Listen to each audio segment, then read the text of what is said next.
Have you ever wanted something so badly, you showed up with hope in one hand and heartbreak in the other, and still the door was closed? Have you ever stood outside a miracle watching others receive what you have been praying for while you stayed stuck and paralyzed in your own pain? There's someone out there that needs to hear this today. You're not alone. And more importantly, you are not forgotten. Let me tell you about Mark chapter 2, verses 1 through 12. It's about 4 friends and 1 paralyzed soul. You see, these friends refused to let a full house stop them from getting to Jesus. You see, around this time, the word had gotten out about Jesus, about his teachings, his miracles, and Jesus had just gotten back from Capernaum.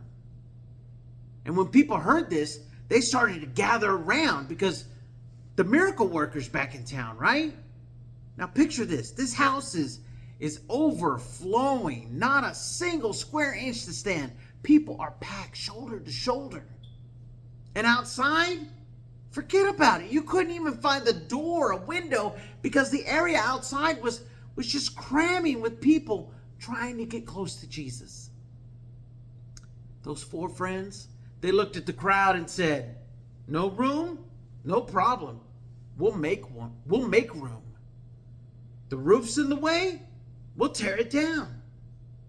They didn't wait for things to be easy. They didn't wait for permission either.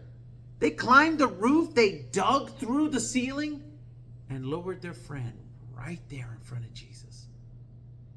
You see, their actions said, "We refuse to let anything stand between you and your healing."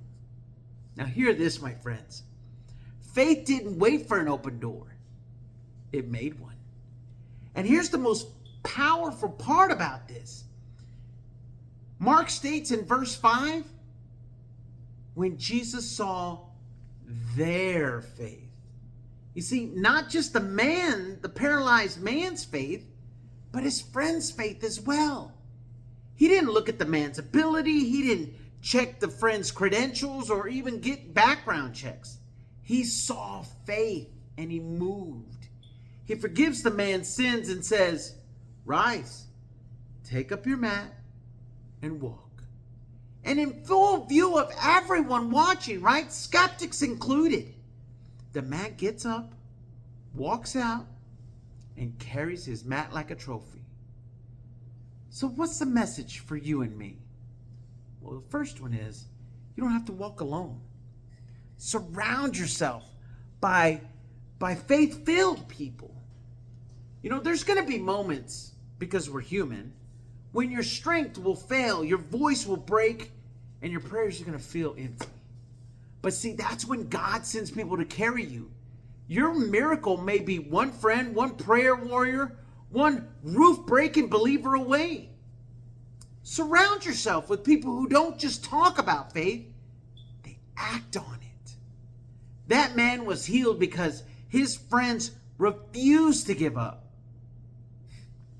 Who's on your roof crew? You see, you need people who pray when you can't, who carry you when you're tired, who dig through obstacles when all you see are walls. Second thing, stop waiting for permission. Don't wait for the door to open. Break through the roof. Some of us are waiting for an open door. Well, the door may be blocked. The crowd may be telling you, there's no room here.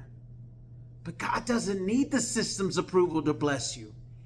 God is calling us to tear down the roof, off with our faith to get close to him.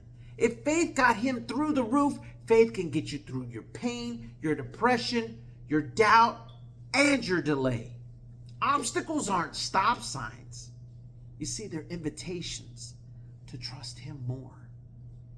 God's not intimidated by crowds, ceilings, or even critics. He responds to faith that refuses to quit. Third point, don't leave your mat behind. Jesus didn't tell him to leave his mat, behind. He told him to carry it. Why? Because your mat is your message, your proof that God restores what the world wrote off.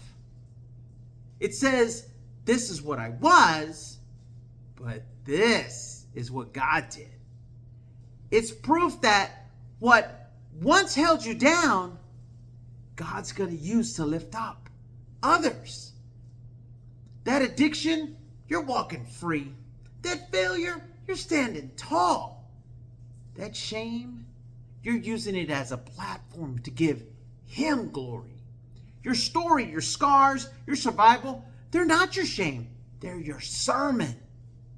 You see, I know you've waited long enough. I know you've listened to the crowd. You felt stuck, unseen, unworthy. I'm speaking to you today. Heaven is calling you. Rise, take up your mat and walk. Walk in faith. Let your faith tear off the roof. Tell your story. Lead someone else into healing.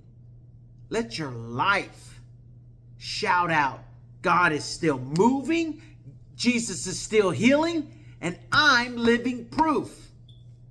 Now go, post it, share it, live it, because someone out there needs this reminder. When faith moves, miracles follow. Let's go be the mission.